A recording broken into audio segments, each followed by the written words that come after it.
मध्य प्रदेश और राजस्थान की सीमा से सटे कोटा रेल मंडल में आज तड़के एक बेहद भयानक और दिल दहला देने वाला हादसा सामने आया है। त्रिवेंद्रम से चलकर देश की राजधानी दिल्ली के हजरत निजामुद्दीन स्टेशन की ओर जा रही गाड़ी संख्या 12431 राजधानी एक्सप्रेस धू कर जल उठी। यह भीषण अग्निकांड लूनी रीचा और विक्रमगढ़ आलोट स्टेशन के बीच रेलवे किलोमीटर संख्या 72902 के पास घटित हुआ। जैसे ही ट्रेन के पहिए थमे और बोगियों से आग की ऊंची लपटें उठने लगी, पूरे रेल प्रशासन में हड़कंप मच गया। हादसे के वक्त सुबह का समय था, जब चारों तरफ पूरी तरह सन्नाटा पसरा हुआ था और अधिकांश मुसाफिर गहरी नींद में सो रहे थे। अचानक B1 कोच और उससे सटे सिस्टमैटिक लगेज रूम हिस्से से धुएं का भारी गुबार उठने लगा।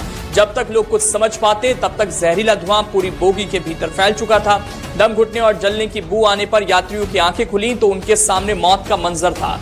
चीख पुकार और अफरा तफरी के बीच ट्रेन को आपातकालीन ब्रेक लगाकर रोक दिया गया, जिसके बाद घबराए हुए लोग खिड़कियों और दरवाजों से अपनी जान बचाने के लिए बाहर निकलते हुए नजर आए। इस आपातकालीन स्थिति की भनक लगते ही कोटा रेलवे स्टेशन पर खतरे का हूटर बजा दिया गया, जिससे पूरे महकमे में खलबली मच गई। कोटा रेल मंडल के DRM समेत तमाम आला अधिकारी, भारी पुलिस बल और राहत बचाव दल और मेडिकल टीम एम्बुलेंस के साथ तुरंत घटनास्थल की ओर रवाना की गई। रेलवे के अधिकारियों ने सूझबूझ दिखाते हुए सबसे पहला काम जो था वो ओवरहेड इक्विपमेंट OHE यानी ऊपर से गुजरने वाली हाई टेंशन बिजली की सप्लाई को पूरी तरह काटने का किया, ताकि करंट फैलने का कोई दूसरा बड़ा खतरा पैदा ना हो सके। राहत की सबसे बड़ी और सुकून देने वाली बात यह रही कि इतनी भयंकर आग के बावजूद किसी भी यात्री या रेलवे कर्मचारी के हताहत होने या घायल होने की कोई जानकारी नहीं है। बोगी में फंसे तमाम मुसाफिरों को वक्त रहते बेहद सुरक्षित तरीके से नीचे उतार लिया गया। हालांकि अचानक मची भगदड़ के कारण बहुत से यात्री अपना कीमती सामान बोगी के भीतर ही छोड़ गए, जिससे बाद में रेलवे की टीम ने सुरक्षित निकालकर दूसरे डिब्बों में शिफ्ट करने का काम किया।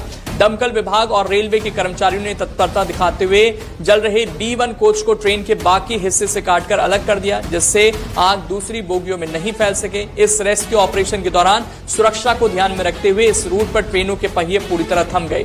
इसी वजह से मुंबई की तरफ जाने वाली गाड़ी संख्या 12955 को माहिदपुर रोड स्टेशन पर ही काफी देर तक रोक कर रखना पड़ा। कोटा रेल मंडल के वरिष्ठ वाणिज्य प्रबंधक सौरभ जैन ने इस पूरे मामले की पुष्टि करते हुए बताया कि जो ट्रेन दुर्घटनाग्रस्त हुई है उसको तुरंत मौके पर भेजकर ट्रैक को साफ करने का काम युद्ध स्तर पर शुरू कर दिया गया है। शुरुआती तकनीकी छानबीन में इस भीषण आग की वजह शॉर्ट सर्किट को माना जा रहा है, लेकिन वास्तविक और पुख्ता कारणों का पता लगाने के लिए उच्च स्तरीय जांच के आदेश दे दिए गए हैं। आज सुबह कोटा मंडल में ट्रेन नंबर 12431 तिरुवनंतपुरम से लेकर निजामुद्दीन तक जाने वाली राजधानी में सुबह 5:15 बजे एक फायर का केस रिपोर्ट हुआ था, जिसमें कि ये संज्ञान में आया कि रियर SLR और B1 कोच में कुछ आग लगने की घटना हुई है।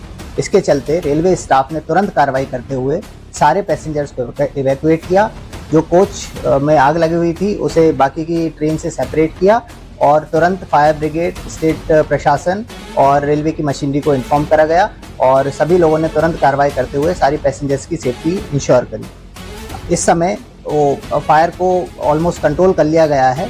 साइट पर 3 फायर ब्रिगेड उपलब्ध हैं, एम्बुलेंस, सिविल एडमिनिस्ट्रेशन सबके साथ मिलकर काम किया जा रहा है। रेलवे के अधिकारी साइट पर पहुंच चुके हैं और अतिरिक्त कोच की व्यवस्था कोटा से की जा रही है। लगभग आधे से पौन घंटे में जो ट्रेन का बाकी का पोर्शन है वो वहां से रवाना हो जाएगा। उसके बाद ट्रैक को रिस्टोर करने की प्रक्रिया चालू कर दी जाएगी। फिलहाल इस ट्रैक को पूरी तरह से दोबारा शुरू करने की कवायद देखने को मिली है, लेकिन गनीमत रही कि यहाँ पर लोगों की जान बच गई, नहीं तो बड़ा नुकसान जो है वो देखने को मिल सकता था।